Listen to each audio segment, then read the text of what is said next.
dereva. Mtu mwenye sifa zipi atakiwi kabisa kuingia kwenye kazi ya udereva wa malori? Wizi. Swala la kwanza kabisa, ukiwa na sifa ya wizi. Kwa sababu kazi ya malori inahitaji uaminifu mkubwa, alafu kingine inahitaji uvumilivu. Yaani kwa sababu kuna utofauti wa mabosi na mabosi. Kila kampuni ina changamoto yake, lakini zinazidiana. Sasa kama ukiwa sio mvumilivu, hauwezi kufanya kazi ya malori kwa sababu kila siku utakuwa mtu wa lawama, afu mwisho wa siku utakuja uishie jela tu. Iko hivyo. Wizi cha kwanza, cha pili uwe na uvumilivu.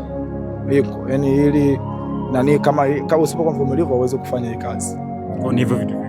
Hivyo ni vitu viwili muhimu sana. Kwa sasa naona pia wanawake wadada wanajiingiza kwenye hii kazi, wanafanya kazi ya udereva. Natamani kufahamu kwa ufupi tu, ni kweli mwanamke anaweza kufanya kazi hii? Kwa mwanamke ambaye anatamani kuingia, unamshauri pia aje kuwa dereva? Wanawake ambao wanatamani kuingia kwenye hii kazi na washauri waingie kama wanaweza, lakini kwa sababu kuna changamoto kubwa sana hasa upande wa wanawake ukiwa wanajifunza hizi kazi. Lakini kama wanaweza waingie, ni kazi ambayo inafanyika na kila mtu.